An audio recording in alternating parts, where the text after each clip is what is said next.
It's the UTPL podcast, and we in the building. I just jumped in this bitch. Damn, caught a brother off guard. I'm over here arguing online with what like I usually don't even do. You caught me off guard. You got online beef? Yeah, man.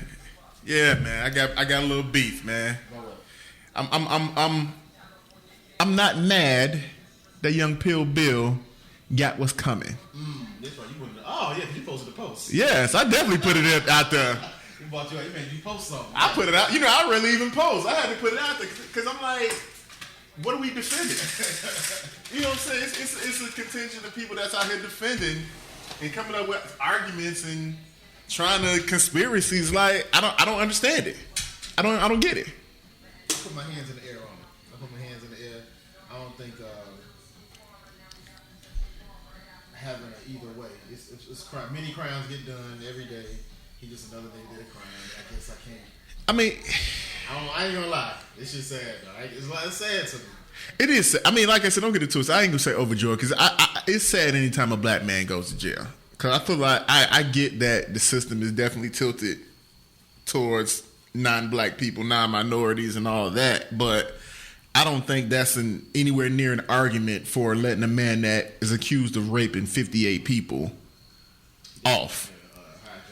I mean, if anything, like 58, and you only get 3 to 10, that's easy. It is. That's light work. Yeah.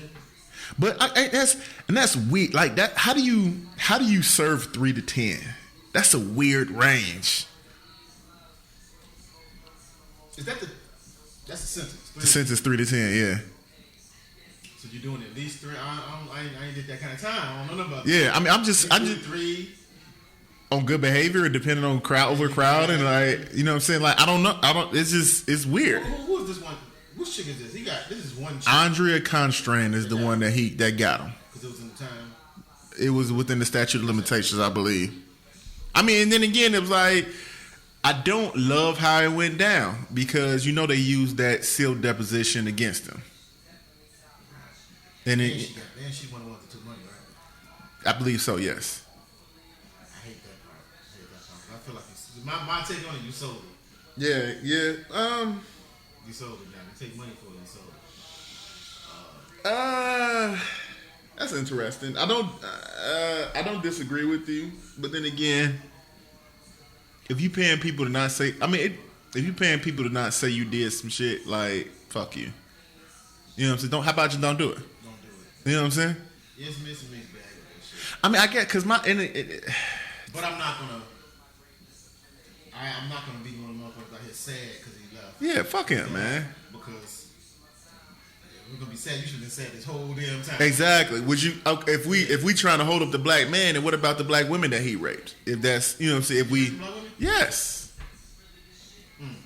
I mean, we raped 60 women. You kind of spread it out a lot. I was talking about women, but he did get the one model saying. No, he had a few models. He had a few black women. So he did his thing. Hey, I like I said, his model, man, anybody can get it. That's a hell of a fall from grace, bro. Hey, man, that's tough. Like that's somebody else just feel like that. Who was it? That's hard. That's just hard. I mean, and again, because I think, and it's funny because I gave him a crooked number, didn't they? What was it, 28? I see the theme of this podcast. Yeah, man, shit getting dark. Yeah, man. But just to put a bow on the Bill Cosby thing, man. Like, I think Dave Chappelle said it best, man. It's like, what did he say? He was talking about he saves but he rapes but he saves. Like, all the good he did for black people. Like, yeah, like if you think about it, it's like he's always been a pioneer as far as like educating children with the Cosby Show. I mean, not even Cosby Show, but Fat Albert. You know what I'm saying? Like, just showing a black cartoon. Like, but that was really the first cartoon with like black characters that wasn't spooks. You know what I'm saying? And no caricatures. Before the Jackson 5, it was pretty early too. Yeah, yeah, true. I forgot about that cartoon.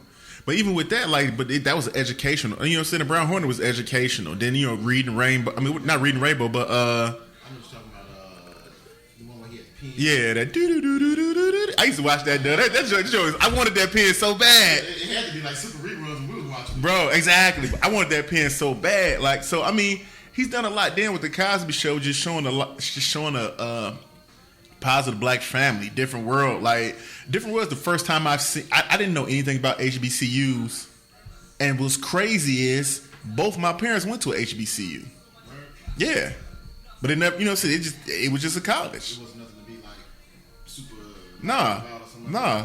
So yeah, the world was definitely. It was the first time you really saw black people in college. I think that definitely did something for our generation as far as school and all that kind of stuff. Yeah. So it was definitely they were hip, they was cool. You know what I'm saying? Even though that look back at it wasn't very cool. But continue yeah. But it definitely had us in the mindset of like college and thinking about that kind of thing.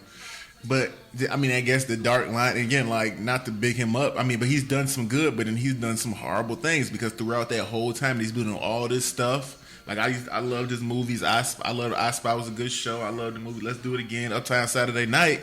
But throughout all that, he was out here raping chicks, man. Why was it called a Cosby Show if their last name was the Huxtables?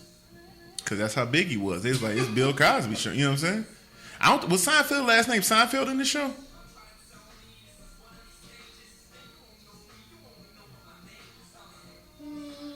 I don't know. I don't think so. But that's weird. I mean, yeah, it's just, hey, this Bill Cosby joint. So he doing this thing out here. You know what I'm saying? Yeah, I saw that online. I was like, yeah, I never thought about that. I never thought about that, but that's crazy. But enough about that dude, man. Suge Knight. Suge Knight. I guess both of these situations. That's reaping what you sow. Yeah, man. That video was like I saw that video. That's hard to watch, man. Yeah. Yeah, like him purpose supposedly even going down there to start shit. You know what I'm saying? Like, I mean, he did so much nonsense. I've watched and heard all that, his storyline, the stuff he was doing. Like he definitely had an opportunity. But to leave all that bullshit behind. You're a millionaire. You good. How else does Suge Knight's story end? But this. Maybe unless he get murdered. You know what I'm saying? Like, but it's just, this is the ending.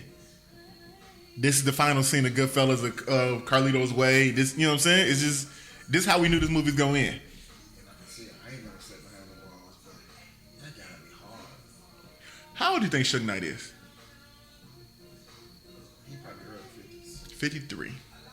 And you got to do 28 years. I'm pretty sure he has some priors, so you might do that whole time.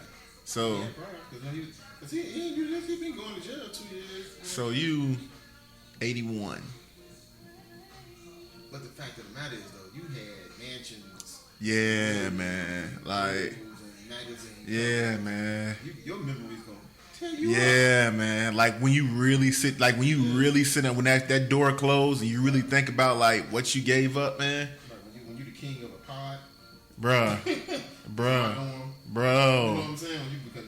When you had mansions, record label, and all that, man, like you find yourself, because even on our level, bro, you find yourself in Markham, in the county, on your way to the county or something like that. You sit in the bullpen, the dumbass conversations you got to listen to. That pisses you off. You be sitting there listening to this stupid ass, dumb motherfucker. Yeah. You be like, what the hell? Why am I here with these motherfuckers? Yeah, like then you imagine like, I gotta really like go sit down for months with these people, bruh. I'm gonna kill somebody. No, I'm gonna have to assimilate. I'm gonna be ignorant. Yeah. There's no other way. You gonna have to be. You gonna have to like close away your mind. It's like when I was in the army. I didn't type the whole. I didn't want them to know I could type for some reason. I felt like I didn't want to do no clerical stuff. That part of it they never knew. By the time I came home, after we learned a lot of shit, I had to get that memory back. Yeah. Dodged it so long.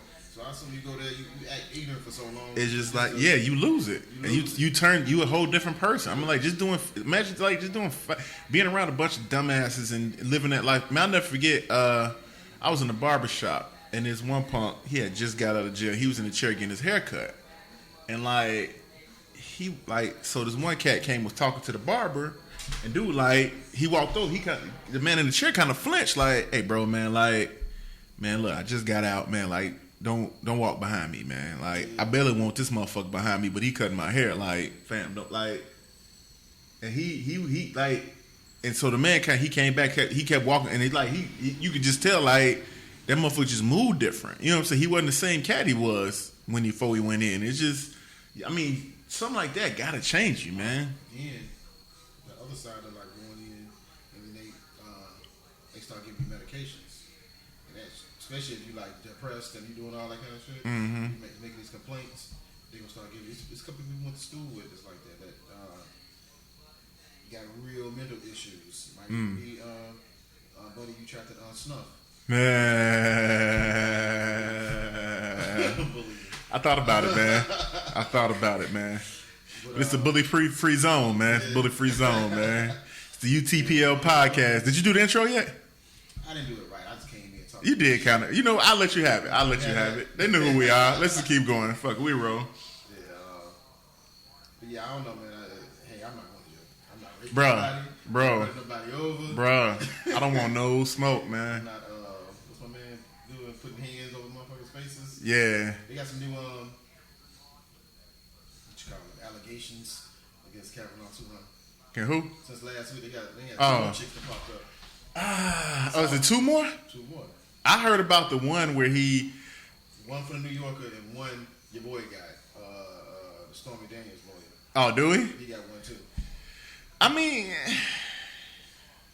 I said this last time. I was like, if it's just one, like, you kind of got to let him go ahead and get to the Supreme Court. You know what I'm saying? Because, I mean, that one, like, but the problem is it's diminishing returns on each one. Because apparently the second one is like, he put his thing in her face. She was drunk. He put his thing in her face. She pushed him away, and then. Well, they were slapping her with a dildo. Oh, okay. They were slapping her with a dildo, And he figured that wasn't enough. yeah, they decided on the slide to slap her with a dick upside the head one time, and So. apparently her. And this is where it get a little weird. She freaked out to this day, 30 years later. Well, that was college, but whatever. Because she planned on never having sex if she was married, and now I touched her penis, and it defiled. She was deflowered. That's her story. And that's the thing right away. I'm not feeling that. She had to brush her penis off her forehead. Because. So you're in a frat house. And it sounds like I've been to white frats. Yeah. Shit can get wow. I can see it. So you, again, I don't want to judge. I don't know this lady, but that lady doesn't sound like the lady who's drunk in the frat house. We've had a lot of conversations on this subject for last year, and it's like it's starting to feel like you can't even. It's the scale is tilting so far. It's almost like I could be sitting here with you right now. All the conversations we had, and then somebody may just pop up and say, in 6th grade, you did like, that. I did. Away now. Yeah, I mean that's the thing, and it's like Damn.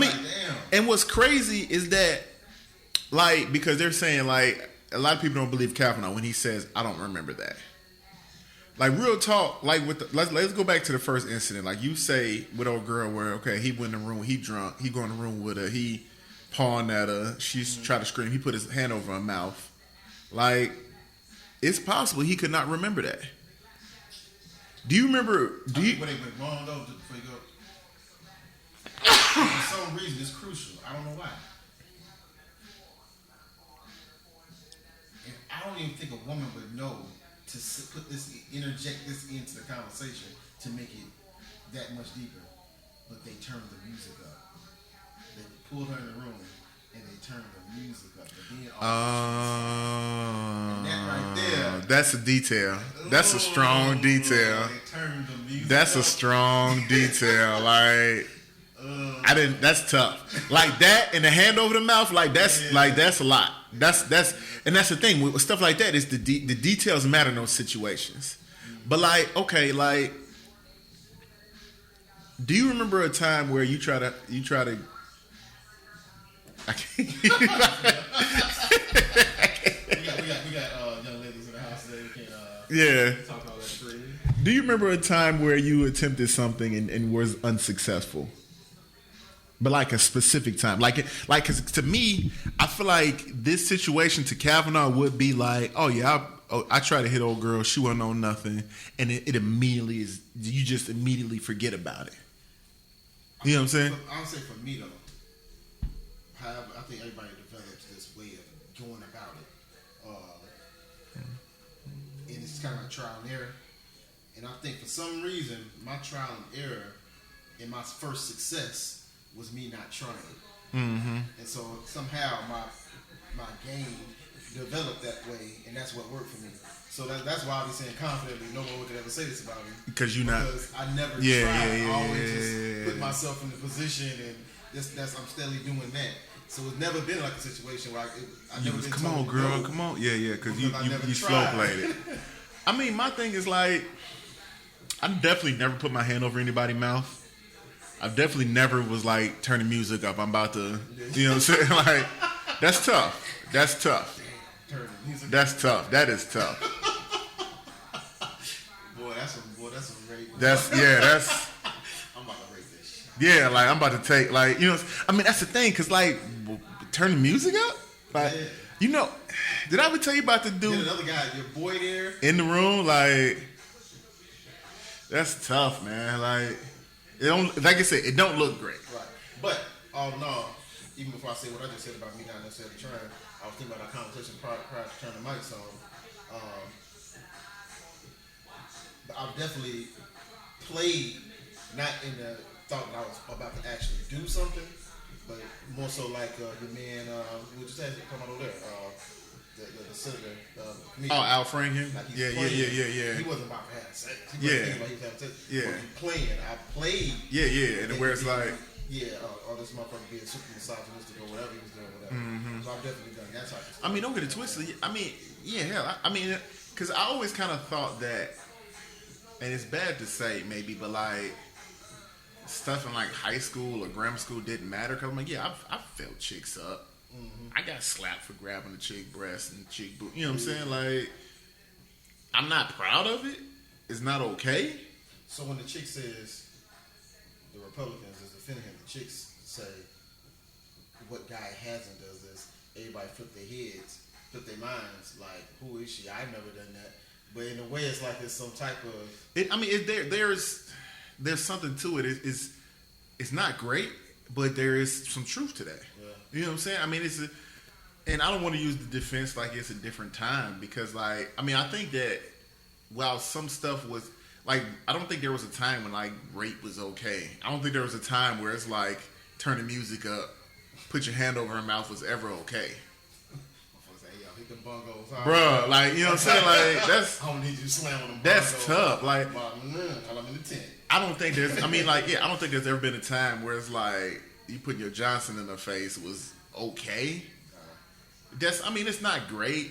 I mean, don't get it twisted, because, like, I've had my Johnson out. Unnecessarily? Yeah. You got your Johnson out and she's clothed. You pretty much. Well, no. I take it back. I've never been in that situation. Like, I'm saying that, like, I've had my Johnson out when it's been in a room full of people. Okay. You know what I'm saying? Okay. So. Don't you stop thinking about shit. Yeah, you know what I'm saying? Like. Damn it, I got one. You know what I'm saying? Like, so. I did go too hard that way. I mean, so I like, real talk is like, yeah, I think if somebody really wanted to meet, I mean, again, if like the attempt to turn the music up incident, that's tough. But the whole put the thing in her face, that's a slap on your wrist offense. Like that, I don't know if that's you can't be on the Supreme Court now type of thing. You know what I'm saying? I mean, that's what it's some mixed feelings. Do I want Buddy, like we was talking in the group chat, he has some political views. Like, the reason why they want him, because he's, when all this shit go down, it look like it's going, he's going to be the one that's going to be on Trump's side, because that's his platform. Oh yeah, because it's the whole powers, you can't persecute the president. Yeah. That's why they want him. But that's, I mean, yeah. I mean, I get that. I mean, don't get this like, and that's I'm not what the fight really about. Yeah, that's exactly what it is. But like, I don't know. And again, I don't agree with that. But like, that's already been decided. That part of it's been decided when Trump won. When Trump won. Because remember this. Trump had a list of people that he said he's choosing from. Yeah. For court. Yeah. This guy wasn't on it. Oh, he wasn't? No. I did not know that. I thought he was on the list. I know he was given a list. I thought he was on the list. He was given a list, basically, right? But then he went rogue. This guy wasn't on the list. And that because I was wondering, like, okay, why not just pick another name off the list? Right. This guy on the list. I mean, I guess I can kind of see that, like, if you say, cool, let's just go to number 2 on the list then. Mm-hmm. But I also kind of see that, like, well, okay, well, we don't want it to be, because then the Dems are going to pull up some other BS. Mm-hmm. Like, and then, you know what I'm saying? How long can you go? But then you look at, that's why the divisiveness, this political space we in, like, what they just did to Obama. Yeah. They let dudes sit for 400 days. Yeah. You know what I'm saying? Never, if any presidential power. Yeah. Because again, they didn't let that black man get that power off. I mean, I guess, yeah, because again, like this, I mean, because the Democrats' whole thing is we want to kind of delay until the midterms, and then now if we can get close, because right now they have the majority, but it's like if we can get closer to where now y'all can't make that move, and we got, you know, so then yeah, that could change things. But I mean, like. This is tough. This is a tough situation because I don't know if I think the Republicans got to do some real political math here and say, is pushing him through going to be worth it in the midterms? I think a win is a win, though. If they get him in there, nothing matters anymore. Yeah, I guess. I mean, but then again, the question is, they're getting him in there for Trump. How many senators are really willing to sacrifice? I mean, if you're in a battleground state, do you want to sacrifice? You want to follow your sword? Yeah. Do you want to be the guy known as the swing vote of the guy that when it was time to impeach the president, you know what I'm saying? Now he didn't get impeached. Because again, like even like say you push Kavanaugh through, you lose your seat, like you plan on running again. If everything goes the way we expect it to, where the Mueller investigation comes back talking about Trump is bogus and there was collusion, and then Kavanaugh says, yeah, there is, but he's the swing vote, and then Trump doesn't get persecuted. Your political career might be over. Yeah, because once they establish collusion, collusion overnight turns into conspiracy. And then so now, like, are you complicit in a conspiracy? Yeah. How much did you know what I'm saying? Like, dude, is Trump worth these eyes on you? Right. So I mean, it's interesting. All things being fair, again, like, the first incident isn't great. I don't know if that means that he can't be on the Supreme Court. Because again, like, this was 35 years ago. This is how we go about, because all these things, what they do, bite them back in the ass later on, and this one, when you play this dirty game, you basically like playing a dirty game that you're making a precedent. Yeah, exactly. Now that game can be exactly. And do we want to pull up what you did in high school? Game? Exactly. That's tough. That's tough. I mean. Yeah, man, that's tough. We're gonna want to figure out what was in that purse. Bruh, like, I want to know what was in that purse, bro. Like, inside joke, y'all. Man. You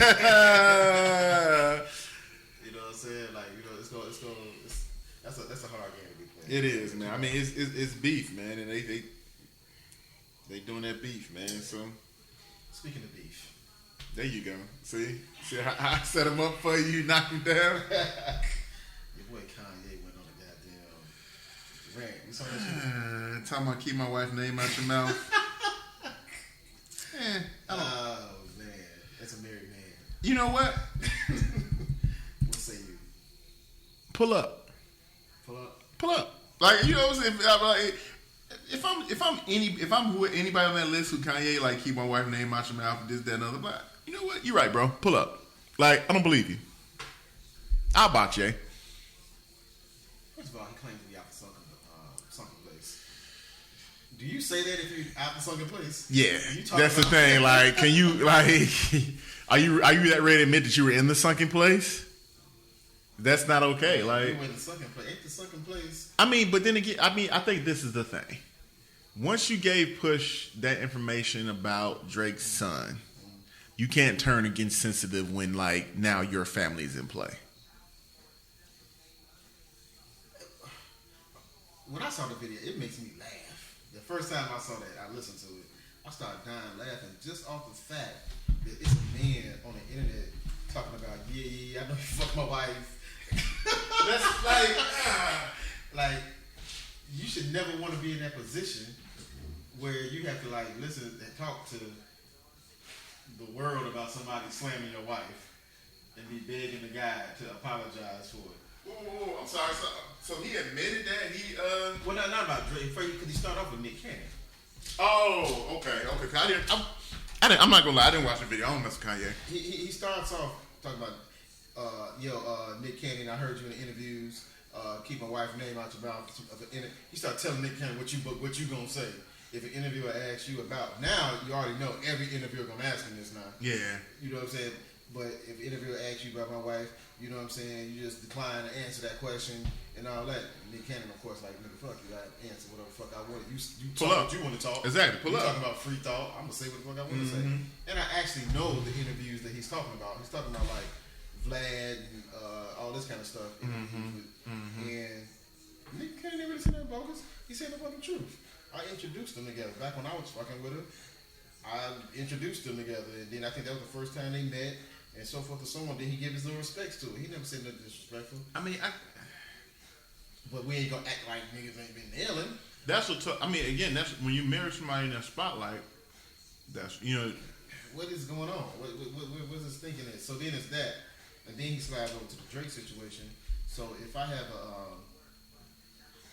somebody that I did dirty, and then the world makes up, Drake never said nothing like that. But if the world starts a rumor that Kanye must be really mad because such as yeah.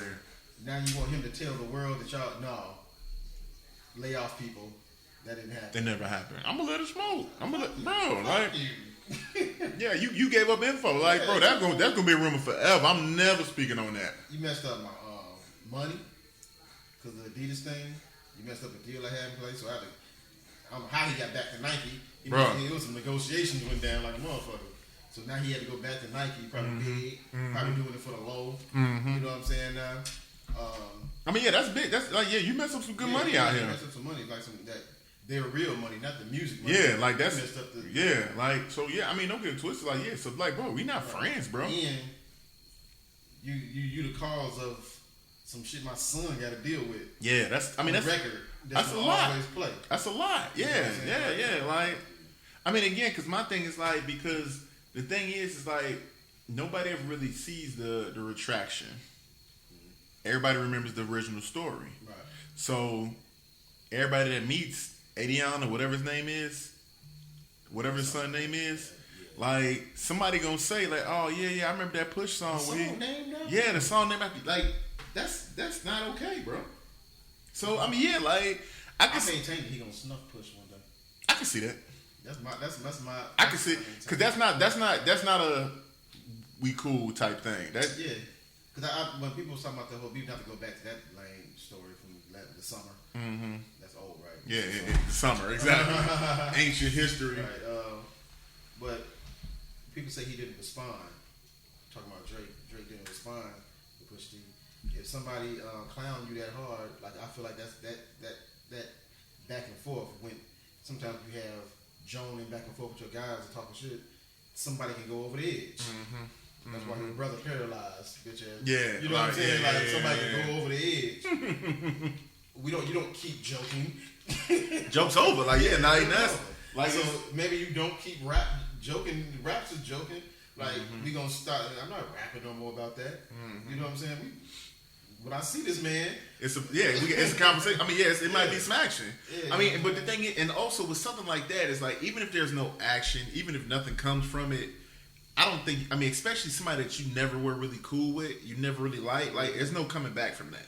Like, you've escalated this beef. Yeah. It's never going to go back to, we just don't like each other. It's like, it's every time, yo, fuck that motherfucker. Fuck him off top. Fuck all niggas with all the motherfuckers with him look like him. Who with him? You know what I'm saying? So yeah, that's. I mean, like, don't get it twisted. Like, Christian brother. But yeah, for real. Like, but I mean, but then again, going back to the Ye thing, I guess you gotta defend your wife, don't you?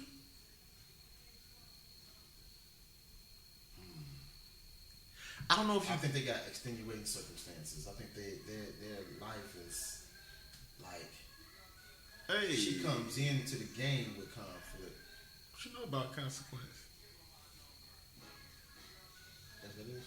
Oh no, that's yeah, it's consequence. But okay. nah, I didn't listen to that. I guess because they are who they are, and they got a lot. It's a lot. Like, I guess yeah. My thing is like, if you really want to fight Kim, if you gonna fight Kim K battles, like you gonna do a lot. Yeah, this is her life. You kind of married into that. Her life is conflict like that. Her life is coming into the game. Controversial conflict. They gonna call me a porn star. Mm-hmm. You know what I'm saying? All that. You know what I'm saying? So like, what? You said he having children with her, and then her messing with you at the same time is the same thing. Yeah, I mean, I guess. I mean, that's the thing. It's like, I mean, you want to defend your wife, but I think like marrying a celebrity, like you can't fight everybody, bro, because somebody always gonna have smoke. Now this moving to Chicago thing. Go away, Kanye. Go away. I hope the guys that are looking for Tekashi find him. Yeah. I mean, just I'm like, I'm okay with. I'm cool on Kanye now. He can go away. He was walking on Lake Street too. I noticed that. He's trying to do like a little over the last 3 weeks, this little rebrand. Yeah. Trying to come back home. He's trying to be Chance or somebody. Like, nah, bro. Like, you are who you are, man. Like you said that shit. You did that shit. This is Chicago. Like them songs, Chicago, nigga. Mm-hmm. The thing is, Chicago is like a very, especially in the arts area, and speaking specifically like on basketball, nigga shit, basketball and rapping. It's very crab in the barrel kind of mentality, but then it flips. That's why always moving out of town. How you blow up? Works. Yep. Because when you move out of town and you connect yourself to somebody else in another town, that's when this whole city will be like, oh my God, you're the man. Yeah, that's Chi-Town right there. We represent you. Yeah. They won't mess with you here, but over there they. Right. So in a way, if he goes to New York, fuck Kanye. If he goes here, but Chicago, motherfuckers, he come back here, everybody they're gonna throw all that out the window. Let's get next to him. Let's get next to him. You know what I'm saying? So they're gonna support that. To the utmost. You know what Ye move should be? Let's put somebody on. Put a bunch of cats from Shy on. While you here, like, do a label, do something, just put a bunch of cats on. Yeah. Like, really, really build up this music. Like, because that's the thing, because it's like, I don't think you can't blow up in Chicago. Again, you got to go somewhere else to blow up. Like, really just flip this shit. Yeah. Go, you know what I'm saying? Just dig in, get you a spot downtown, have all kind of creators in there, really build up a space and really just kind of build up that energy, do some Black Fame type stuff and really just blow it. You know what I'm saying? Right. Get behind a whole bunch, do Kanye West Presents, just have a whole bunch of Chi-Town artists. Really, that's the way you get back. I mean, it could work. He gonna lose his wife. I mean, you ain't gotta be here 24/7. You could be back and I mean, you know what I'm saying? I wonder, like, now he painted that picture. He do. I'm back, y'all. He painted that picture. He got to. Mm-hmm. He got to keep walking up and down Lake Street, taking pictures with the goddamn train over here. You know what I'm saying? He got to keep. You know what I'm saying? Yeah, he got. I mean, he got to be seen out. He got to go. He got to go to some random comedy club. He got to do what Chance do. Chance do. Mm-hmm. If you in that 20s, not to say 20s, that 20s age group, when you go to them clubs, Chance there. Mm-hmm. He's there. Mm-hmm. I've seen it multiple times. He's in that club just dancing. When they turn on the house music, everybody start juking. He out there doing footwork. Yeah. I mean, when you go outside the club and everybody standing around, you know what I'm saying, parking lot pimping, he out there just standing there, parking lot pimping. You know what I'm saying? So it's like, yeah, I don't know if Ye can do that. Because I don't know, man. Like, I think Ye might need to just go away for a while, or really just. Yeah, I think he got to build. I think Ye has to build something meaningful. He has to do something really meaningful. That definitely would be dope, and it would be like something that would build him back. Yeah, get him back in those graces of people. But you know what I'm saying? It can't, and then you can't even, no matter what, even if it does seem. Has he put anybody from the show? I don't want to say it this way, but because I think I like these people's characters, but the people that he tried to put on from the show haven't been the most complete artists, like I say. You know what I'm saying? People like GLC. Yeah. Nah, I definitely dig the nigga GLC style. I like, he just. And I like some of his music and songs, you know, and I definitely like when he talk. GLC locked himself in a. Yeah, he the dude I love doing intro on my album. I love him do my voicemail. Like Section 80, I think. Yeah. He was just talking on one of those songs. Oh, yeah. Was that him? Yeah. He was on Section 80. You know what he could have been? I feel like he should do. You remember Big Rube? Yeah. He should be that guy. You know what I'm saying?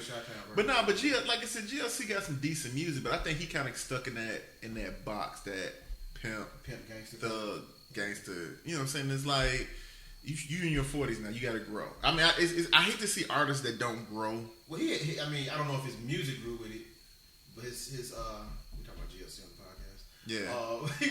This happening. This is happening. Yeah. But nah, he moved into a conscious space. I don't know if his music moved there. But he's there. But he kind of, yeah. You know what I'm saying? He's like, I don't know. Kind of follow him, you know what I'm saying?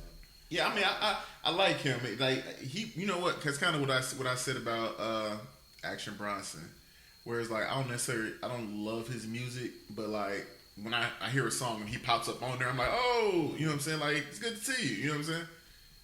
I think that I kind of see the same thing with GLC because he has a distinctive voice and their style, whatever. Like, yeah. So. And then who else? Really dope. You probably know who that is. Yeah, I know who he is. Okay. The really dope cat, but yeah. Yeah. I guess you can. Would you say Common? Nah. Would you say Common? Because Common was off the. He was in Electric Circus before. Yeah. I mean, he brought him back. I mean, but then again, everybody do that to everybody, man. Like, have you seen Jay Electronica lately? Where he been? Like, you know what I'm saying? I don't think he ever got a chance to recover from the Baduism. So. I don't know. I mean, I guess, yeah, because I think B did kind of change the trajectory. I mean, but then Common was acting before that, right? So I don't think B hurt. It definitely didn't hurt to have Ye on. You know what I'm saying? I don't know. But music-wise, though, we all kind of fade away from dude. But the B, what Kanye West did with him, that was when Kanye was on his shit. And you could tell, like what he did for him is not what he did for Nas. Yes. Absolutely. You know what I'm saying? Absolutely. Like that music that he gave to Ye, Common, was the music that he did. Yeah. Like, honestly, I hate that they didn't keep going. They did? Two. It was two. Yeah, but I'm talking about like keep going. It shouldn't have been no more music Common came out with without. I think Common decided to like do something different. The last Common was actually good though. I would rock with it, like without no Ye. Which one is that? Nobody Smiling? Nah, that wasn't really that move. Okay. That one wasn't really. It don't matter. We're tired of talking about Ye. Forget him. I mean, like I said, I would like to see him. Like, I would like to see him do. Dreamer. Huh? The Dream. Okay, yeah. That wasn't bad. Yeah. Cause that was the one with All Black and Everything. What's that? No, I know what album you talking about though too, because it was because he had that one song where he was talking about like, it don't matter. We're like if black people, Black America. Black America again. Yeah, that's that. Yeah, yeah. I remember that one bad. That wasn't bad. But just real quick, like I really think that I think if Ye coming to Chicago, if it wasn't so self-serving, I could mess with it. If he was really trying to do something for the Chicago scene or do something for somebody else, I just feel like it's a publicity stunt trying to get smoke off him, and I don't like it. But he needs to smoke off him though. I guess he'll do a rebrand either way. His shoes ain't selling like that no more. So do something for somebody else, man. Get it up. You know what I'm saying? Stop doing you. Yeah, I mean, just and then finish the Kanye shit out. it do seem like he do this shit because he got an album coming out next week, you know, right? Do we? Yeah. Him and Wayne dropped on the same day. Really? Yeah. Both of them motherfuckers. I would be interested to hear what Wayne gets in. Yeah. I know he still ain't got his fastball, but I wonder if he can give one last hurrah before he disappears. Because when he came out with that song, like nobody cared. I always say that with that cat, even when you look at him, you know how he used to look like E.T. and shit? Yeah. Now he look like the gremlin. Yeah. The bad gremlin.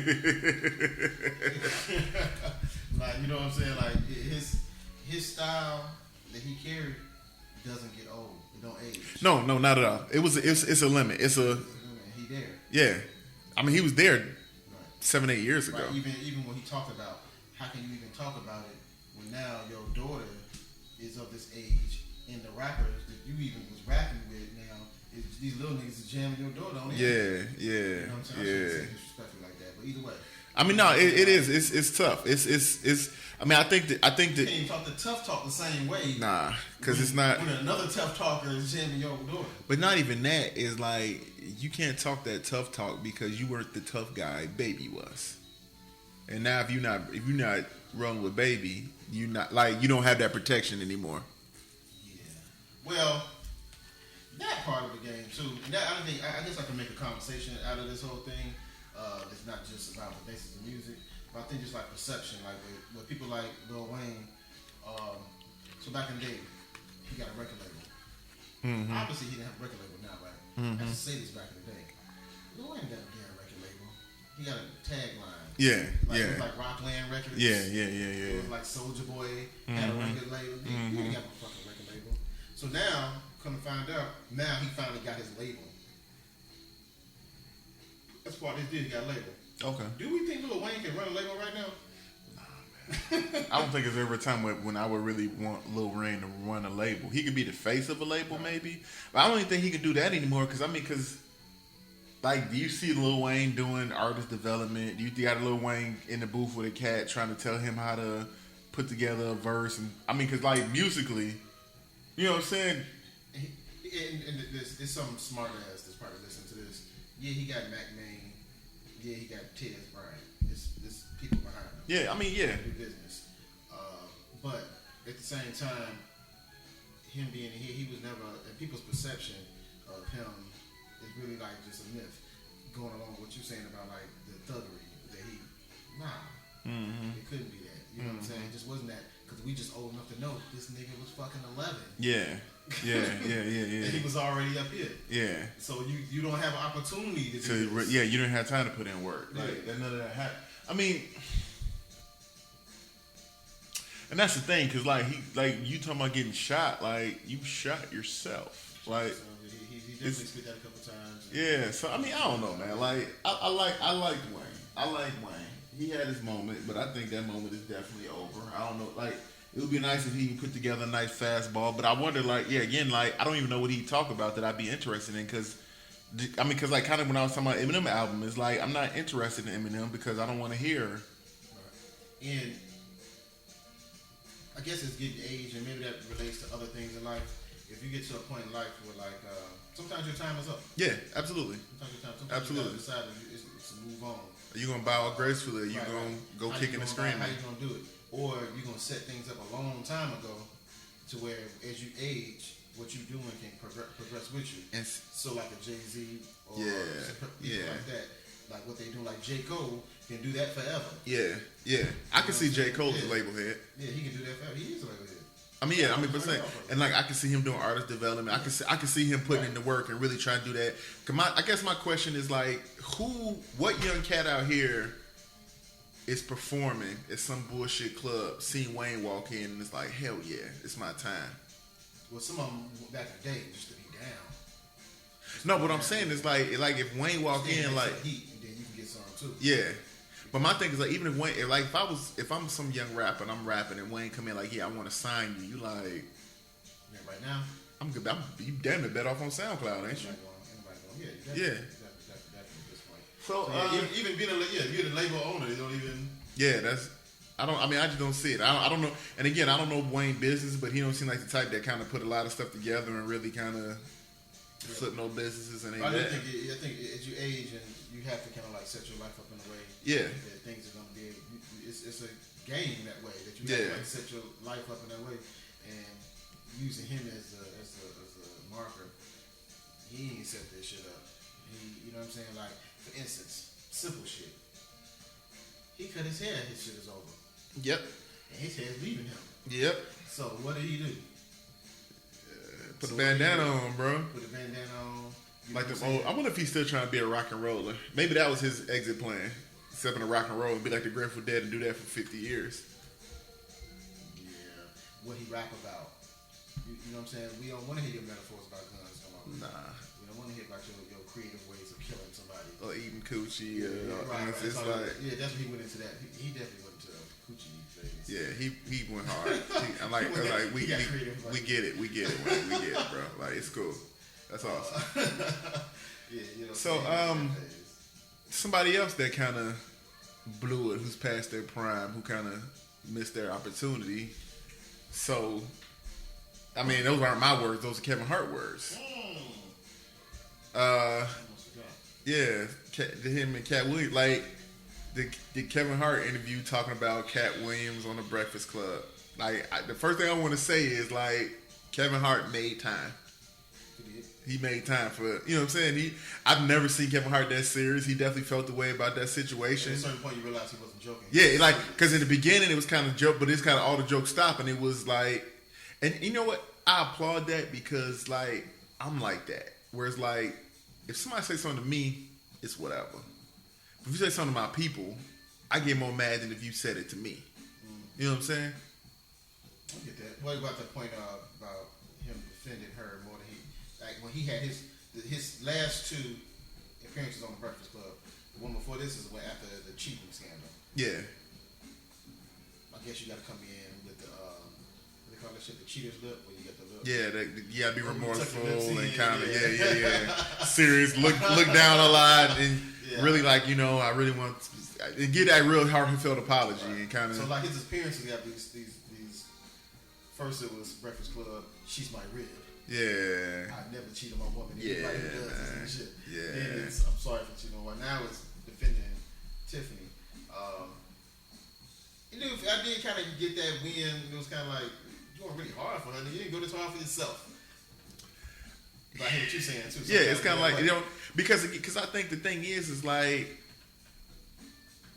to a certain extent, like, cause kind of what we was talking about with the whole Drake and Wayne thing. I mean Drake thing is that. Like, you coming at Tiff, like, you could mess up that money. You could mess up Tiff money, possibly. I don't think you can mess up Kev money. That Kev train rolling so like I thought Kev was gonna be a comedian for the moment, but like Kev is here. He gonna be here for a while. He gonna be doing movies and all that. Like he's over that. Yeah, he's in that safe zone. I don't think he kind of hit that. I mean, I don't think he ever hit that Eddie Murphy flipping into doing serious movies and all that, but he could do his bullshit. Let's go to jail. Did Eddie do serious movies? Yeah, 48 Hours. Okay. Trading Places. You know, so he was still kind of, but it was. I thought you meant like dramas. I mean, even 48 Hours was drama. What's the other? Beverly Hills Cop was a drama. Well, that's action. I guess more so Trading Places was kind of not Trading Places, but 48 Hours was kind of a drama. You know what I'm saying? I don't know it well. I can't think of it. Well, whatever. Either way. But and I don't think, like I said, I don't know if Kev. I mean, I would like to see Kev try take a crack at that. Yeah. Do the Tom Hanks. You know what I'm saying? Okay, yeah, now that's doing serious. Yeah. Cause like it's Kev, cause Tom Hanks don't even do comedies anymore. I'm like, but yeah, he definitely at a point where it's gonna take some rape allegations to knock him down. Yeah. Found out what he did in high school and then he did on the set. Yeah. Call that shit. What's that play? Soul Plane. So yeah. Sofia Vergara got a story somewhere off of Soul Plane. He got some hood classics though. I give him Yeah, that. he do. But Soul Plane became a hood. Paper classic. Soldiers. And Paper Soldiers. Is Bro, hilarious to me. Paper Soldiers is hilarious. I'm not telling you shit. I'm trying to put the wires and slash. Yeah, man. But yeah, I don't know. I get defending. Everybody defending, huh? Kanye defending his woman, and you got to defend. We defending women down here. Yeah, man. I mean, you got to. You got to now. You got to. You know, a thought you put in my mind, I didn't even think about it. Like, I wonder, I mean, it seemed authentic, but I wonder if even him going hard was kind of along the thing of, like, I cheated on a woman, so now I'm out here defending a woman hard. Like, you know what I'm saying? Mm-hmm. But, I mean, I can't even take that away because I think he had so many facts. And just so... Because I think the one thing that really stuck with me through that whole thing was that how, because, you know, Kevin Hart, because again, like, I think one thing Monique did, one thing Cat Williams did is that they kind of got into an area that you can't judge when you start talking about the quality of comedy. So it's subjective. You know what I'm saying? Because, like, Cat Williams was funny as shit to me until he wasn't. You know what I'm saying? Kevin Hart's stand-up are funny as fuck. But, like, I can't think of anything other than stand-ups that he's done that I was like... Yeah, his mainstream movies. Yeah, I mean, yeah, some of the stuff he was funny on some of the little hood movies, but, like, really, like, yeah, the funniest part of Paper Soldiers, that was the one with Beans in it, right? Yeah. That punch and kick combo. Like, yeah. It's like it's not even what he's saying. It's just this little dude kind of fun. I mean, but even that slapped. But even that is like he kind of really was zoning Mike Epps on a lot of that stuff, or Chris Tucker. Chris Tucker. Did that loud, shrill? Yeah. You know what I'm saying? So, but one thing going back to though, I think that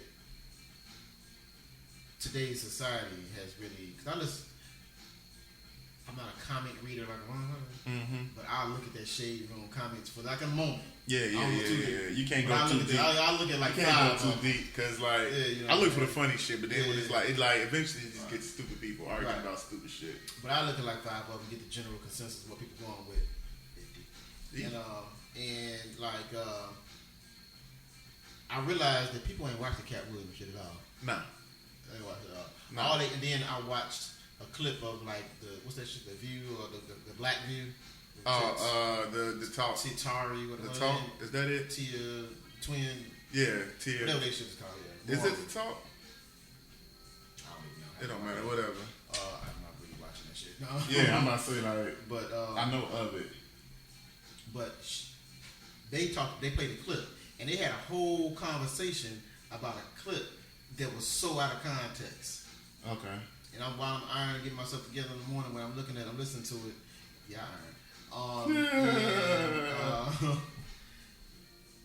I think that's part of it. People ain't really paying attention to what the actual thing. So Cat, first of all, Cat had a beef with the lady there.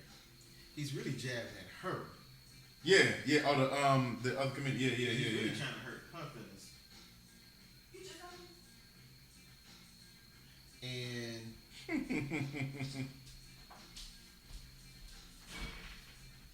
we got to pause for the call. We got an intruder. Yeah, intruder. That ain't took the shower, did nothing. Oh my goodness. Parenting thing is hard. So yeah, he was talking about parenting.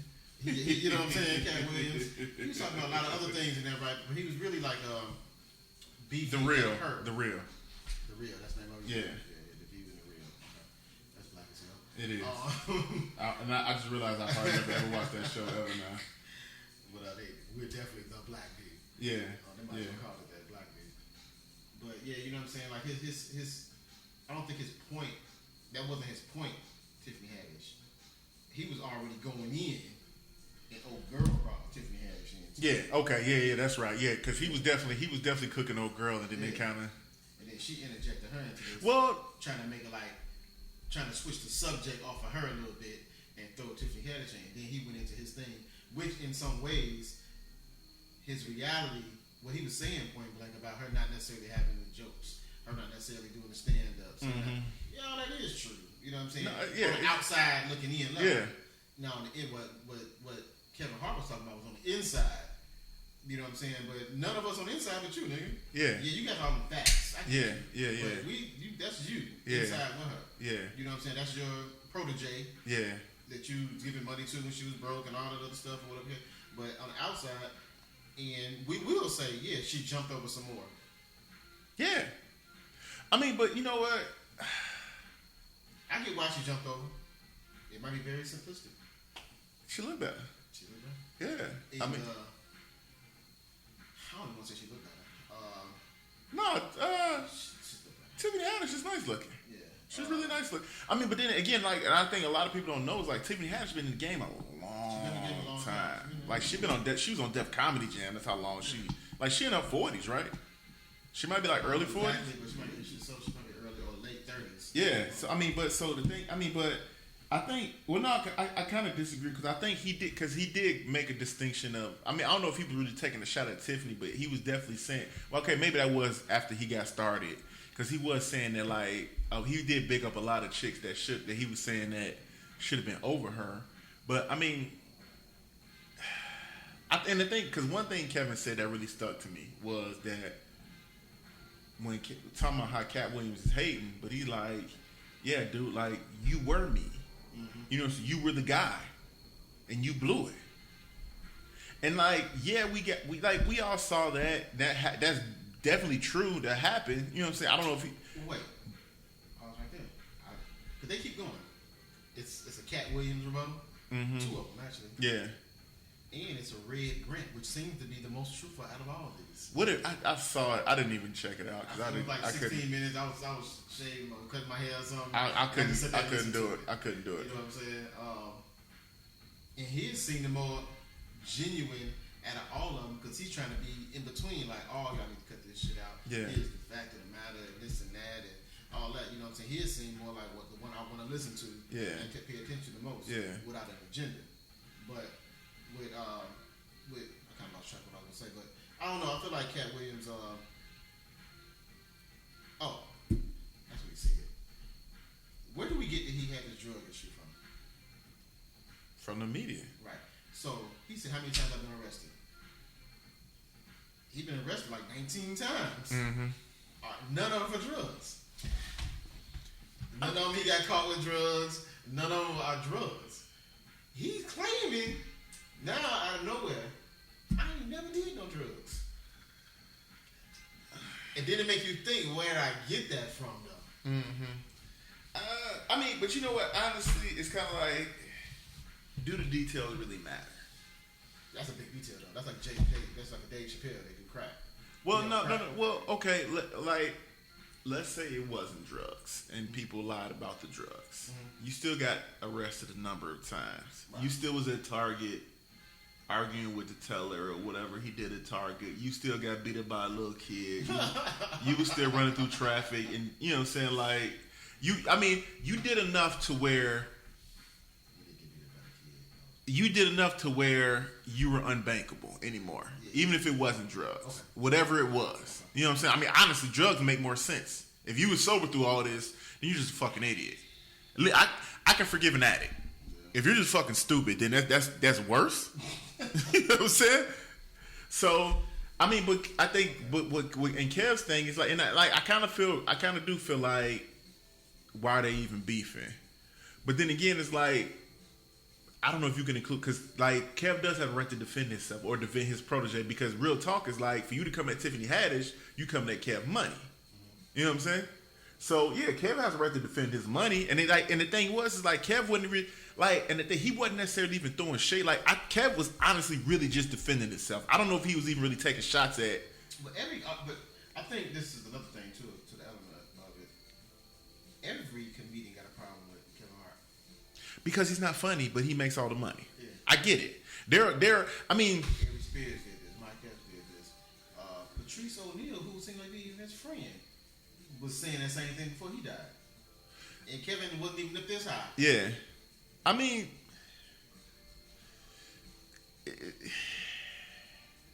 let me ask you, because I feel like this is going to change the subject. Was that you who I said Talib Kweli is whack? 2? No. Okay. Talib Kweli is whack. It's kind of one of them things where, like, if it's like, Whack. when's the last time you've listened to Talib? What is his best album? What have you listened to him that's just super entertaining? I mean, because you listen to music to be entertained, right? Real answers? Yes. Well, no, I don't even count Reflection Eternal. You never count that, right? Nah, because that's him and most. Okay, we can count that. What was that? 2001? Yeah, I'm gonna say, like, I'm being. I feel like I'm being generous. I think the second one might have came out in 2001. Like, they never did the second one. They did. No, they never did nothing else. But he did one with he did the Quality joint with him and the same producer that produced it, High Tech. So that was Quality, The Blast. the Blast, and all that. Yeah, that album right there. So then that was one. That album was pretty cool. That you talking about Talib? That's Quality.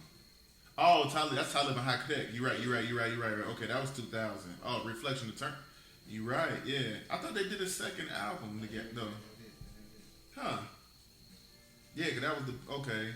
And then after that was the one. But the one with him and what is the one? Breathe in, breathe out. That's a different album. Okay, yeah. Okay. I don't even know that album. That album probably was. That album wasn't that tough. To be honest with you. You know what I'm saying? So really, it was them two. You're not doing anything to like just prove my point though for the record. But when we say he's whack, you're saying that this man can't get on a good beat and deliver a good rhyme, or you saying that his career? What I'm saying is that That's like saying Lupe Fiasco was whack. So like you said, Lupe, I would put him in there too. I would say the same. I like Lupe, but I would put him in there too. But when I hear because I'm not gonna listen. When I hear about his new album, Drove This Way, being this opus, this concept album of slavery and the waves and the water and the slaves in the water, each song is kind of like tied into, but you got to get the metaphors in it to realize that each song is telling a story about the slaves that died in the water and reached up through. But nobody got the metaphors. The nerds on the internet, they told me this shit. Exactly, and then see that's I mean again, like, and I don't mean like. But to me, that's whack. I'm not listening to that. Yeah, to me, this is the thing. To me, like, I'm not saying whack as in like you're bad at what you're doing. Mm-hmm. What I'm saying is you're bad at being an entertaining MC. But that's what I almost got to beat up over Jay Piss. Yeah, I know. I mean, but no, I guess because my thing, like, for example, like. And then you go too far. You say Rakim too. I'm not going to get into this. Yeah, this is going to take us off subject. It is. See what I'm saying? So let's say, cause so for just for argument's sake, let's say Steph Curry is the greatest shooter in the history of shooting basketballs. Mm-hmm. If you found somebody that could shoot like Steph Curry but was 4'11", they got Steph whole game, but they 4'11". Right. They can't make it to the NBA. They're not good. You know what I'm saying? Because I guess my point is like you got to have a package, and I think getting people to listen to you is part of that package. Yeah. You know what I'm saying? And the thing is, so it's like, so Talib, he's lyrically dope. He got a message. He got high marks in a lot of things. But as far as like getting people to listen, he has like, if not a 0, like a 1 or a 2. You know what I'm saying? Right. Because it's hard to explain that the intangibles that make somebody something to listen to. Yeah. But at the same time, they have a small following. Yeah, but I get, but an artist, and that's, I mean, but then again, everything like fucking. You got 100,000 people in this world that like what you do. What is it? Fucking everybody. I think that's you could. I think everybody does though. There's a small contingent that anybody who makes music, there's somebody somewhere bumping that shit. It's cats that still fuck it's the cats that still fuck with Dayton Family or Brother Lynch Hung or Petey Pablo probably somewhere still making albums of Bubba Sparks. It's some, you know what I'm saying? It's some dude that still got their mixtapes. They got hip hop. Yeah, you know what I'm saying. So it's. I mean, they and again, like that. That's not proof of concept. I guess that's the baseline. Side story. Bubba Sparks is how do I say this? A God MC in an area that we don't even touch. Yeah. And that hip hop shit. I can see it. Yeah. Tennessee motherfuckers do that country. Yeah. Shit. He was the first one. Him and like redneck rap. Uncle Cracker and all the mother moms. Yeah. It's a whole bunch of them. Yeah. Yeah. He probably the pioneer. They hold him up. Yeah. He the one. Or like DJ Screw. Right. You know what I'm saying? Right. Remember the first time you heard that? It was trash. Bruh, trash. So I mean, and again, like it's just at some point, it's like I lost my point. Oh, but like I think the thing is like because I think we look at some things like, oh my god, this is so valuable, being so dope is so valuable, but like it's kind of the whole tree fall in the forest thing. Like if nobody listening, how valuable is that? But going back to the point, I see what you're saying, like with comedy. Yeah. There's a certain art to comedy that maybe music has lost as far as art wise because it's such a commodity. Okay, well, let's stay in comedy. Kevin Hart is the perfect example because he's not hilarious. I mean, again, and that's a subjective thing to say he's not that funny, but he finds a way. He's marketable. I mean, him. I've never not once laughed at anything Medea's ever done, but Tyler Perry print money when he put on that dress and print money. You know what I'm saying? Right. So. Bro, that's all he got. He could be 65 years old, throw that dress on, and crank out something. Somebody will laugh, and he'll make a couple $1 million, and he right back at it. Like so, I mean, I think, and it's okay to want to rage against the machine and say all these people are stupid and they just they don't understand what good is. But they talk about the art. I think the artists themselves though, because we're not really talking about that, because we already understand certain people don't have certain tastes, and we allowed to have certain tastes. Mm-hmm. But the artists themselves who say that. Oh, dude, that he's a hack or all that bullshit. You know what I'm saying? Like when they say that, okay, we sit up here and set up storylines, and this is the structure of comedy. This dude is just up there cursing or this and that. Like that's not comedy. You know what I'm saying? Like that's not. I think they're underrated. Then they'll go the Ari Spears route to get him down. Yeah, he Drake in the game. It's Drake, LeBron, and Kevin Hart. Yeah. Absolutely. And everybody's like, absolutely, and everybody they can't understand it. They hate it and all this other stuff. Yeah. So like with Kevin Hart, they say he got ghostwriters, he got his plastic cup boys, and all they do is write his jokes for him. He go out and say he damn near admits it. Like I ain't got time for that shit. I'm doing movies, I'm doing this, I'm doing that, I'm writing this, I'm doing but that. the problem with that string of logic is that he's not funny. So what it might if you got ghostwriters, they write you trash. Right, because I went to the show and I told the plastic cup boys they was trash. Yeah. They trash. Like they were not good at all. Right. But so you know what I'm saying? So again, clearly Kevin's bringing something to the table. Just like with the Drake ghostwrite thing. Nobody trying to hear what's his name? Quentin Miller. Yeah. But Drake, they can't stop. Drake, like we were just talking about, like, dude, Drake can't stop making hits. Yeah. You know what I'm saying? Yeah. So it's I think there's an intangible thing there that people underrate. You know what I'm saying? That's funny. I was talking about that era though. Is Kevin Hart. Yeah. Drake. Yeah, and LeBron. Yeah. Well, that's not our era. This era. Yeah. I'm not claiming out. Like, I mean, cause this is the thing. Cause I promise you, like, I love Leon Rogers. Leon Rogers is one of the funniest dudes I've ever seen do comedy. He is so freaking smart and like, I love his comedy. But like, Lil Rel blew up. You know what I'm saying? Like, Lil Rel is the dude, right? Lil Rel is the man right now. Because I think Kevin Hart is out there. I think Kevin Hart is in a whole other lane. Yeah, I don't think you really call Kevin Hart a comedian. He's kind of done the whole. He's a what's the word? He's a brand now. It's almost like I knew him as an actor before I knew him as a comedian. Was he on them Shaq shits back in the day? Rel? No. Kevin Hart? Yeah, I think he was on a couple of those. That's the first time. Yeah. But I mean, like going back to Lil Rel, like I remember Lil Rel back in the day. Like he wasn't never nothing really spectacular about him.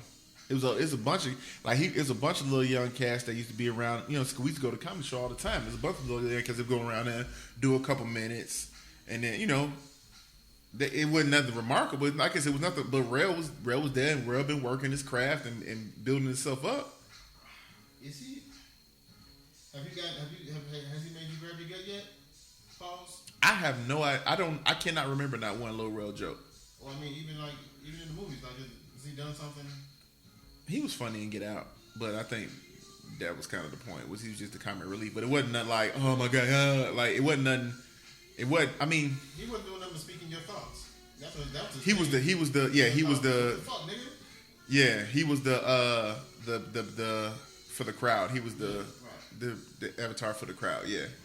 I mean, I don't know. It's just I can't even. I watched Carmichael's show. Nothing. And that's what somebody else was saying. That like the Carmichael's show, Tiffany Haddish was on there. Yeah. Matter of fact, they were a couple, right? Yeah. What? It was not that. It was no explosion from that. Like from them, like, oh my god, these are breakout artists and all that kind of shit. You know what I'm saying? I mean, Girls Trip put Tiffany Haddish on. I actually still never seen it. It's called Girls Trip. I just felt like I was. It's cool. Like listening to Lemonade. I never listened to Lemonade. Exactly.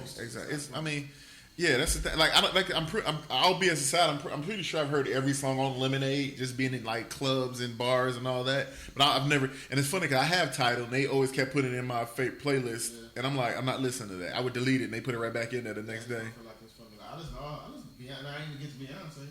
I listen to all the albums, but that one seemed like it was for women. I don't think I've ever listened to a Beyonce. I know. I mean, again, like just being a person that's heard music and listened to I've been to her concert. You know what I'm saying? Well, I've been to the Beyonce on the Run. So you know what I'm saying. But I mean, her music ain't really. I mean, again, I'm not the target audience, so I'm not going to deny that she's dope at what she does. She could sing. She's beautiful. She could dance. All that, but it's just not for me. Maybe but this is all just nigga shit. What you mean? Maybe this is all niggas. Maybe this is just niggas not accepting this guy. Was this some actor mad at Frank Sinatra and saying he don't deserve to be there? You know what I'm saying? Like, this is nigga shit. Or Elvis would be a better one because he sucked as an actor. Yeah. But you know what I'm saying? I mean, I'm sure that. But again, like I'm sure that was. But this is kind of the crabs in the barrel thing because it's kind of like, why you comment on him? Like, work on your craft. We'll do what you know what I'm saying. I guess because my thing is like, I think that the conversation comes from because it's something that he has that you can't replicate. You know what I'm saying? The matter is, dude, it's not like these people are like broke. Nah, but they not good either. They don't have what he has. Ari Spears can't stop doing comedy. Or who it like. I'm talking about Mike Epps and Cat Williams specifically. I mean, I think these two dudes ain't broke. Mike Epps has kind of put together a decent little career because he's done a lot of acting stuff and all that. Like, but even with that, I don't see him stopping no time soon. I see he can do what he's doing for the rest of his life. I can see him getting old doing what he do. I can see him as an old actor. Mike Epps has getting a lot of opportunities because he was on that show with LeBron and them, and then also he had a network show. He did that Uncle Buck stuff. Yeah. So I mean, he's after this Richard Pryor thing. Yeah, I mean, so he's had his chances. It's just I heard him talk about it, and he said, and this is true. He does black comedy. Yeah, he does, and I think that's it's not crossover. It's not. It's not. He knows it, and that's what I do. But okay, but and I guess so. If it's so easy to go hire you some writers and go, you know what I'm saying? You don't have. The thing is, Kevin Hart has something that you don't in order to cross over. What he's saying is if maybe that's a cop out. I ain't trying to do nothing else. I do black comedy. Hell, is Mike Epps that funny? I mean, don't get me fucked up. Yeah, you know what I'm saying? Like, it's not like Mike Epps is just like I heard a couple of his comedy shows. They are alright. Like, yeah, I think he's a funny guy. Yeah. Yeah, I like his style, how he cares. So, but it seems like making no. But then we had these conversations. I want to hear Chris Rock. I want to hear Patrice O'Neal. I want to hear even Carmichael. You know yeah. I want to hear that type of. But we're different though, man. Because like that's the thing. Like I love Carmichael just because he's one of the few comedians I've seen where it's like he doesn't feed off the laughs. Like he feeds off like the silence in between where everybody kind of like, what the hell? You know what I'm saying? And that's because it's just. I've heard the most successful rape joke out of him. Yeah. I mean, that's the thing. Fucked up in this particular how we started. Yeah, exactly. But I know the comedians want to make something that's so. That's the holy grail. Yeah, the rape joke is kind of the comedian holy grail. Yeah. And I've seen him. He's done the best job at it. They ask me. You know, have you seen? I just saw Ali Wong, the little Asian chick who she was pregnant on her comedy show. It's called Baby. Check it out. It's on Netflix. It's actually pretty funny. It's a lot funnier than I thought it was gonna be. D.L. Hughley just had one on Netflix. It's kind of funny. I can see that. I mean, it was kind of slow to start, but it picked up. It's not like, oh my god, this is great, but it's like, this is cool. Yeah, it's certain things like, and maybe like even when they say like the Kings of Comedy thing. Speaking of him, the Kings of Comedy characters. Yeah, that was funny. Maybe at the time in my life, that was funny to me. But even looking back, that's still not like you said that type of comedy. I want the kind of comedy that's going, well, almost they don't say the punchline. Yeah. I just think of it like. Yeah. Like they don't have to give me the punchline. Like, bro. That's why I like before he got caught up in the bullshit, Louis C.K. You know what I'm saying? He's fun, yeah, because he's different. He's not telling you jokes. He's talking out some things that in my mind I can find humor in it.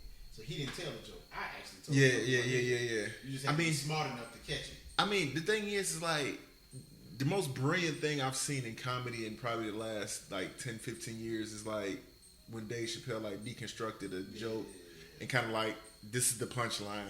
I'm gonna say some bullshit, but it's like, I'm so funny, I can make this punchline funny. I said a whole bunch of bullshit, but just because I made it, he knows that if I make it to that punchline, you're gonna laugh because I primed. You know what I'm saying? I'm like, and he really just deconstructed the whole. Like, and I'm like, that's insane. Like to even think. You know what I'm saying? It's like, it's insane you even thought of that. You know what I'm saying? You even thought to do that. So it's like, I think we both told the same stories we told last week. I think so. Yeah. So you did it. We got to stop. Yeah. But yeah, I don't know, man. At the end of the day, but I think the only reason we rehashed just because, like you said, Cat Williams had his, then Kevin comes with his rebuttal to it. I mean, I was really feeling Kevin rebuttal though, because like he said, definitely had the facts though. And that proved that nigga to be a liar. Who? But all in all, after my defense of Cat Williams, he was a liar. He did. He told a lot of lies. He started talking numbers. Man, them numbers was all the way off. 24 million? Yeah, and that's what I was saying last week. Like, to say it in such a callous way, the way he talked, it sounds like it's some factual shit.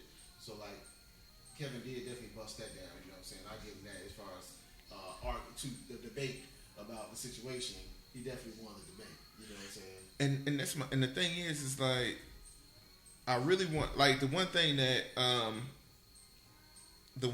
really resonated me, what Kat said, I don't know if I can't forget if I spoke on this, was that when because again, like, my thing is like, you could have been the man and you blew it, and it's like, and that's the thing, is like, I think when you blow it, you get so caught up in yourself, you forget all the people you're responsible for. So all the people now he's trying to put above Tiffany Haddish and trying to big up was like, you had an opportunity to put them on.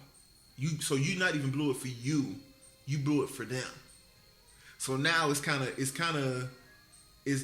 me it's a bullshit pussy move to come back later and say, oh well, she's on in place of these people who are funnier when they was up under you. You know what I'm saying? Exactly, and that's the thing. So it's like, kept doing his job. You can't knock him. You know what I'm saying? And I hate that, and because to me, this is kind of the same thing as the Nicki Minaj, Cardi B mentality, where there can only be one. And for the longest time, it's like there was only one comedian. You know what I'm saying? Because like, Dave Chappelle was hot for a minute, and Chris Rock. You know, like Dave Chappelle and Chris Rock were alternate, and somebody else would come up. Cat Williams kind of jumped up there. I heard him rebuttal. You say what? Read his rebuttal. Yeah. It's pretty long. If you don't have time for that nonsense.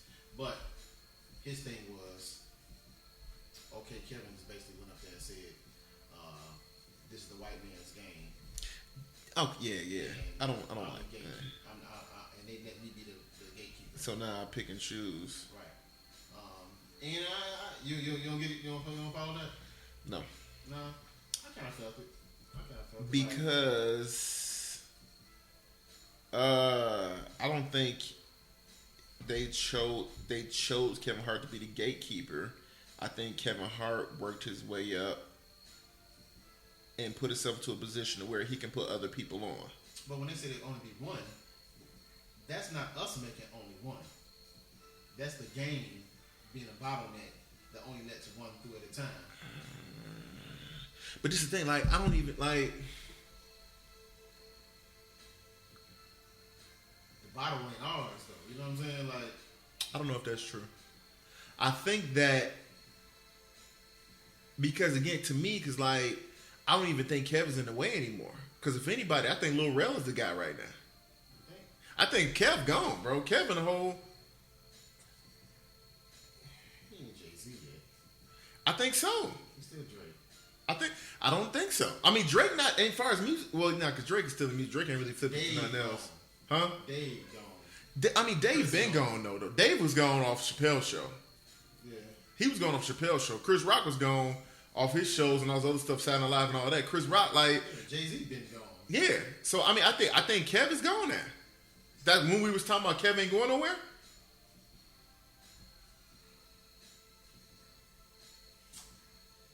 Because think about... Huh? Kevin could prove himself to be trash to everybody. I think so. Yeah, but then I think he can Chris Tucker still. I don't think so because Kev can stop doing comedy and then just do movies and then just produce Rush movies. Hour. But the thing is like, but he never made it. I mean, Kev produced what's it called? The movie he just did with Tiffany Haddish. He definitely Night School. He produced that. His company produced that. He got that TV show that's still juking. Real Husbands in Hollywood. That's his production company. Yeah. So he's like, he could. I mean, again, because like when Dave Chappelle and Chris Rock did their comedy shows, that didn't mess up anybody else's money because that's they whole other lane. Like real talk, black people wasn't even really all that into Chris Rock thing or you know what I'm saying. But the fight that they fight, the spot that they fighting for, I think comedians do kind of all exist as rappers do. The spot that they're fighting for is, I feel it, that is the white man spot. The spot To be white famous. To be white famous. Yeah, we all love them for all their different reasons. We all black people fuck with all of them. Cat Williams, Kanye. I see it. I get your point. But the spot that they're trying to fight for is the goal. The goal. That's the goal. Yeah. I mean, but again, it's like I'm trying to be white famous. I don't know. I mean, because again, because Jamie Foxx is on the other side. Right. You know what I'm saying? Like, it's cats that are gone. Right. Jamie Foxx ain't had nothing to do with. Like, Jamie Foxx was juking when Kevin Hart was juking, but Jamie Foxx, you know what I'm saying? So like, I don't think Kev is beyond that. I don't think Kev is the gatekeeper no more anymore. Like, I don't think there's anything Kevin. Like, I don't think because pretty much what you're saying is if there's a comedic role, if there's one comedic role in a big movie, it's by default goes to Kevin Hart because he's the funniest dude. He's the dude right now. But I think that's real. I think they test people here and there, test them here and there. I don't think real is nowhere near. If that's the goal, as we talking about, nowhere near white famous. I think he is now. He got an NBC show. These are black shows. Nah, we on ABC. These are black produced shows. We on ABC, like bro. Carmichael ain't. You think I wouldn't say Carmichael. But you see that? I mean, yeah, okay. Well, I mean, but then black famous either. This nigga ain't famous. I'm trying to think because I guess so. Because if you talking about Lil Rel, he did Get Out. Now he did Insecure, Carmichael show. Okay, possibly. Yeah, he ain't really got to this place yet. He on his way to it though, and I can see it happening. Okay, well, no, go ahead, go cook. Okay, I feel you. But I don't know if I necessarily agree with Mike Epps because, like, I don't think. I would say somebody that got Cosby and all this bullshit. Hannibal Buress. Yeah, he in all the white movies. All the funny white movies. He's the black guy in it. He's the black friend. The movie with Will Ferrell and all that. He's the goddamn the painter that come and clean the house. He was in that movie Tag. That movie Yeah, Tag is kind of funny. yeah. The problem with that is I don't think he was ever black famous. No. If Hannibal Buress was at Riddles, it wouldn't be number white people in there. So I think he was already over there. I don't think he was ever on our side. Hannibal Buress is funny too. Yeah, he is definitely not for if you want to. Haha! Oh my God, roll on the floor. If you think Shucky Ducky was funny. Yeah, no, you're not. This ain't got nothing to do with you. You ever laugh at Shucky Ducky? You never, yeah. Like a quiet. What was her name? The hamburger. Hamburger. Hamburger was funny to you then. But I don't agree with Mike Epps. But I because I guess the implication is that Kevin's on top pointing his finger saying you. I think Kevin's so big that he's putting his people on. I think that if Mike Epps or Cat Williams would have walked through the door that was open for them, I don't think that would have turned around and stopped anybody else from walking through. You know what I'm saying? Yeah, I think it goes all ways. Because then they're saying that he don't deserve to be in there because he ain't really funny. But they didn't want he's saying y'all done walked the door. I did with my not funny ass. Exactly. I mean, that's the thing. It's like, I feel like the people there's an agenda to that. Because if I'm a comedian saying he's not funny, it's because I want to be where he's at. Because I don't understand why I'm here. I mean, hell, Ari Spears ain't funny. But I think everybody say that. Ari Spears, he definitely got one that's funny as fuck, but I can't really find it again out of him. But I definitely had one where it was funny as shit. Maybe I think about, but also it's like, I think. And that's what they all saying though. Why can't you say he ain't funny without us being jealous? Because I'm jealous. It's not. Sound or is? I think it's a little both, man. It's hard to look. It's hard to criticize somebody above you. I mean, cause like it's hard to criticize somebody that's above you, especially when y'all in the same industry. Because you like you want to be in this position. That's the only reason you're saying it. Mm-hmm. And they keep saying, nah, he just not technically. I mean, cause if you said to somebody CPR class is like, nah, I'd have did this different. I would have taught that. You're like, damn, bro, you hate like shit. Right. You know what I'm saying? Like, I mean, my thing's like, okay, if your way's so much better, go do it your way and go be bigger. If you know something I don't, show me. Yeah. Because at some point, all this talk has to bring something. You've been like. For the record, though, Cat Williams could never be Kevin Hart. He's limited. He was limited. He was never gonna be able to make Pimpin' don't get old. Pimp cross over that far. Nope. It was never gonna be able to happen. Nope. What's the name? I don't know what you categorize Mike Epps as, but it's almost like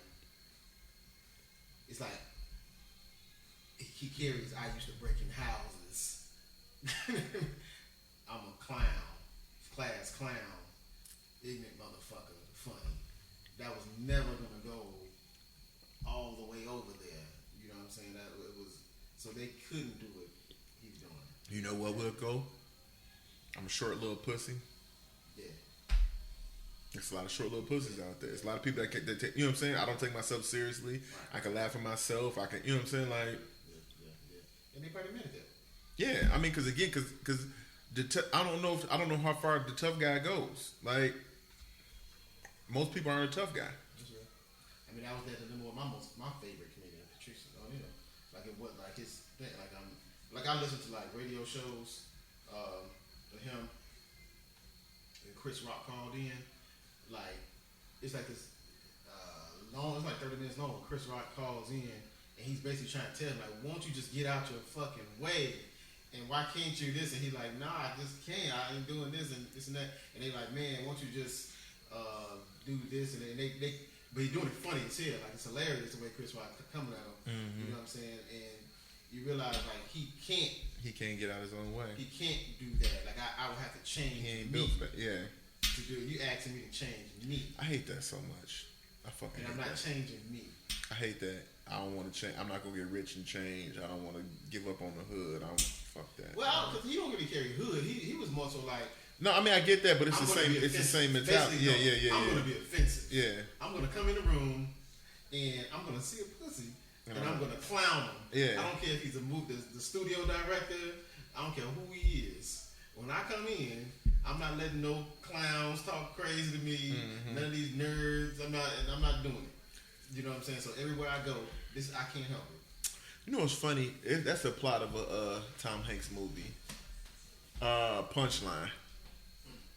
And pretty much the premise is that because it's a chick, I can't think of her name, but it's a chick. She's pretty famous. It don't matter, whatever. She was some TV mom on some show, but she was this housewife that was a comedian, and her husband didn't like it. He didn't really think she was all that funny, and so Tom Hanks was like the funniest motherfucker on the planet, but he was doing small clubs, and everybody's like, "Why aren't you bigger? Why aren't you bigger?" And it's because he could. So the thing was, and they had some comedy showcase. So Tom Hanks kind of helped a girl out with her act and got her to where she was funny. But like they had this comedy showcase with this big, they were gonna have somebody do a sitcom, and so like everybody knew Tom Hanks was gonna get it, and so Tom Hanks came in, and like so the kind of thing was like, what's he gonna blow? So the first thing he did is start roasting the motherfucking judges, like he's winning and roasting the judges, but then he flipped it and kind of really just started and did a whole little dope ass set, and everybody's like, oh shit, like it was kind of thing like, oh he gonna blow it again, but he ended up doing a dope little set. So girl did her set, but she ended up winning. And that, you know what I'm saying? And it's like, yeah, that's the thing, because it's like, the whole point was like, you can't get out your own way. So like, this is not a new thing. And it's like, it's not, I mean, at this point, it's kind of like, it's a trope. It's a tired trope at this point. That was a movie in the 80s where they were talking about comedians that don't get out their own way. And don't, you know what I'm saying? Like, so, I mean, at some point, it's just like. And he probably was a comedian. You form what the fuck was like a comedian specialist and shit. Yeah. But as a comedian, you form a character. Yeah. You form a character. Yeah. You work it. Yeah. And you form a stance, and you. How do you switch it? Like you said, yeah, Kevin came in as Goosey. Yeah. His movies, I'm getting slapped around, pushed around, kind of short. Now that means I'm. Kev could have did that. What's the? Cat could have did that.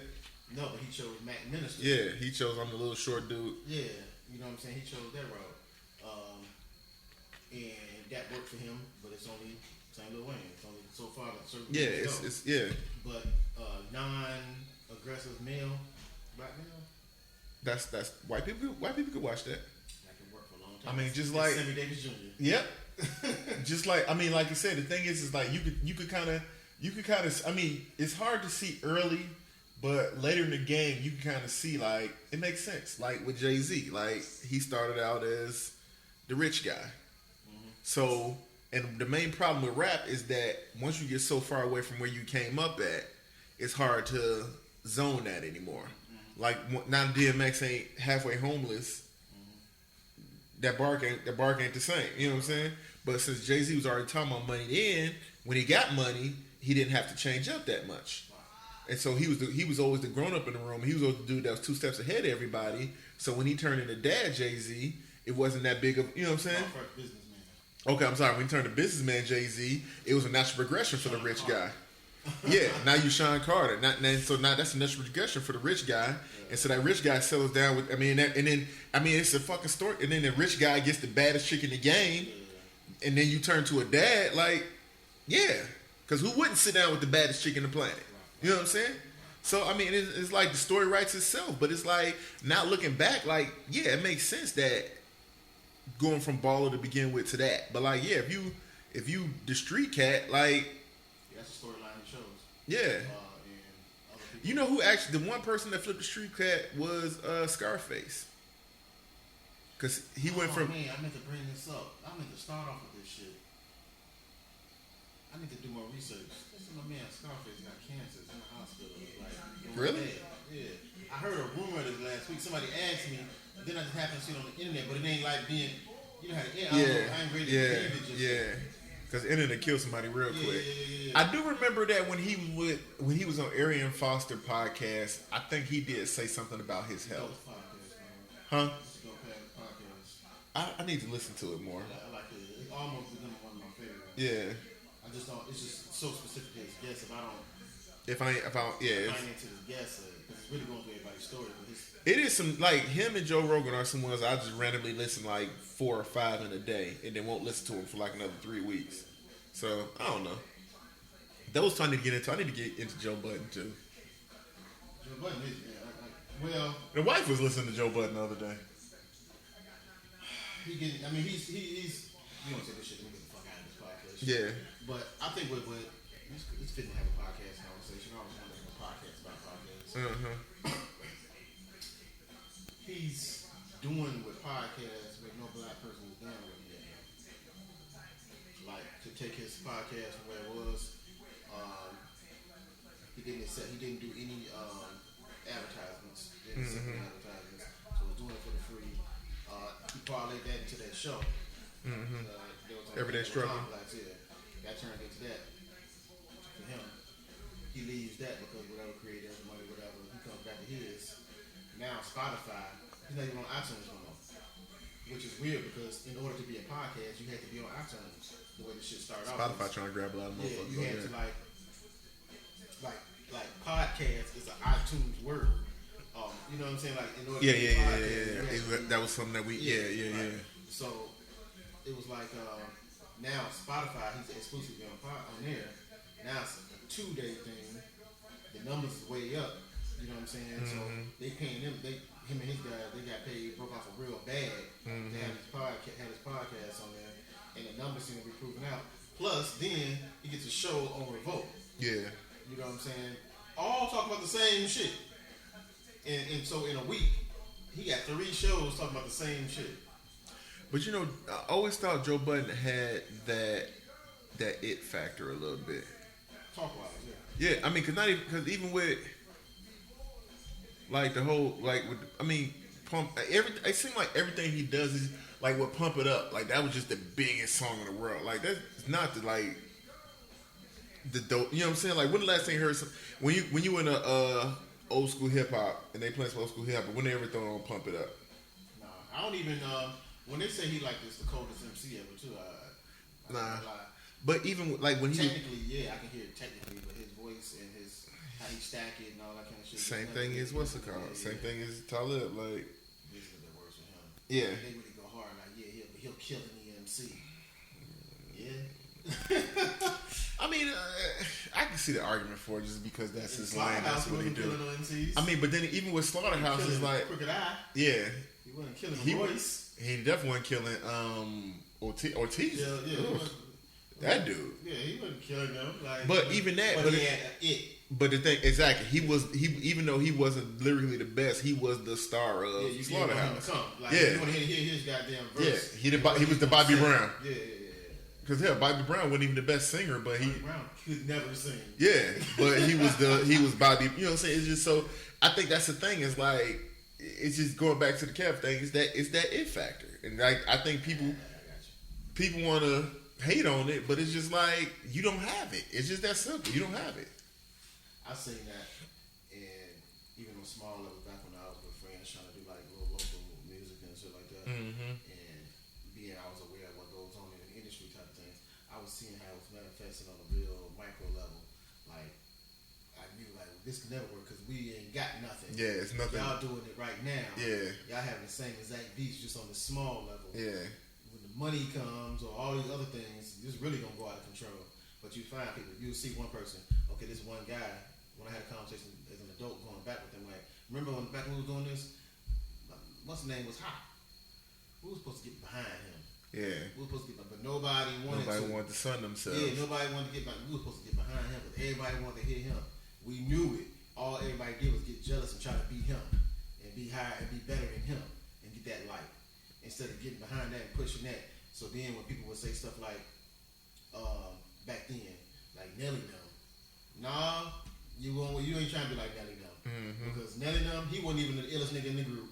Nope. Murphy Lee was, and he wasn't the leader. The other nigga was the leader.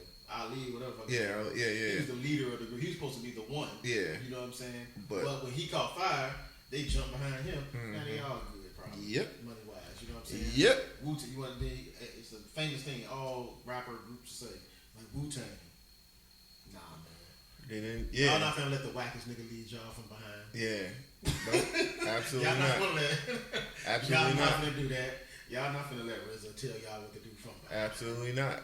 He ain't even in front. Absolutely he ain't even not. Shine. He gonna tell you, nah, y'all ain't ready for that.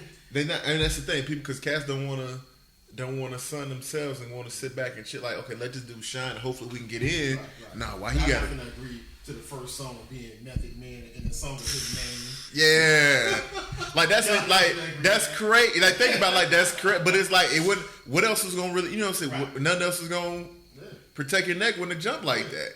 In hindsight, protect your neck was dope. You know what I'm saying? All this stuff was dope, but like, nah, Method Man. Then came out with Cream. But that Method Man came out, bro. It's like saying his name, METHOD. Like, bro, that's how they came in the game. That show was the that was the shit for them niggas. yeah. That's had to agree to that. Yeah. Ghostface had to be like, and they like, well, I mean, but I rap better than dude. Yeah. It don't matter. Like he the guy. Right. But the song is saying his name. They don't think we behind. Nah, he the guy, man. We'll work that out later, man. Let's get on. Yeah. Cats ain't doing that. Nah. So I saw that on a real small level. That's interesting. That is interesting. And my Kanye West story, like when I was into it, like to watch how weird he was, I always say like, I'll look back and I say, man, nobody I knew was going as hard as him. So even though I got funny shit to say about Kanye West sometimes, I do remember that cat was so dedicated to that music. Like, all he did at work, school, all he was doing was writing raps. All he was doing every time I saw him was so much so that I didn't want to tell him I was thinking about music because I didn't want to freestyle. Yeah, because it was gonna be a rap battle right there and there with the funny yeah. shirt. And that's the thing is like, and if he wasn't better than you, he was gonna have so much more material. Eventually, at some point, you was gonna run out, and he was gonna keep going. Just then it was gonna get in the way of my cool.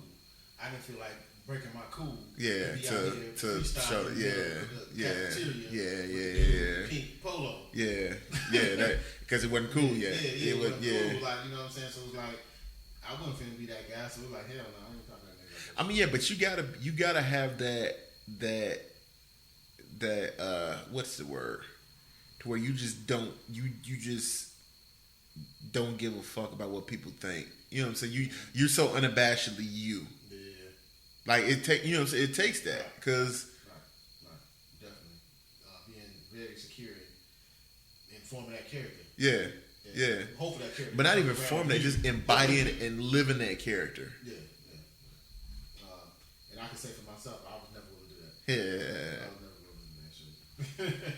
You know what I'm saying? Even though I do it in another realm. Yeah. It's like, you know what I'm saying? But in that realm, I just could never put that show. I never want to walk around and have the rapper title on me.